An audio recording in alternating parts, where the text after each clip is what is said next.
వాడి మనసు చాలా విలువైందమ్మా. ఓకే ఆంటీ, సరే మరి వెళ్ళొస్తాను ఆంటీ గారు. సరే అమ్మా. ఆ మనసుని తీసుకుపోయి మడిచి జేబులో పెట్టుకోమనండి. అయినా ఈ కాలంలో మనసు మామిడికాయ ఎవరికి కావాలి? 3 hours later.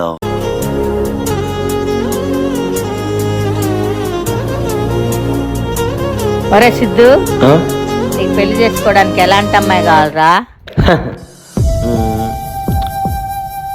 ఆగాగా నేను చెప్తా. అందంగా ఉండాలి, పెద్ద జుట్టు ఉండాలి, మంచి అమ్మాయి ఉండాలి, ఇల్లు ఉండాలి, కారు ఉండాలి, ఉద్యోగం ఉండాలి, ఇవన్నీ ఉండాలి కదా. గుంటుంటే మరి సెకండ్ ఫ్లోర్ లో 150 రూపాయలు టీషర్ట్ కొనుక్కొని కిందకి వచ్చిన తర్వాత బిల్లు ఇప్పించుకునేటప్పుడు క్యాష్ కౌంటర్ లో ఒక అమ్మాయి ఉంటది. ఆ అమ్మాయి వచ్చినా చాలు మమ్మీ, హ్యాపీగా పెళ్లి చేసుకుంటా. ఒక్కొక్కసారి అనిపిస్తా ఉంటది, కొంతమంది అమ్మాయిల కంటే అబ్బాయిలు ఎంత గ్రేట్. అమ్మాయిలు కొండను కోరుకుంటే మీ అబ్బాయిలు ఆ కొండ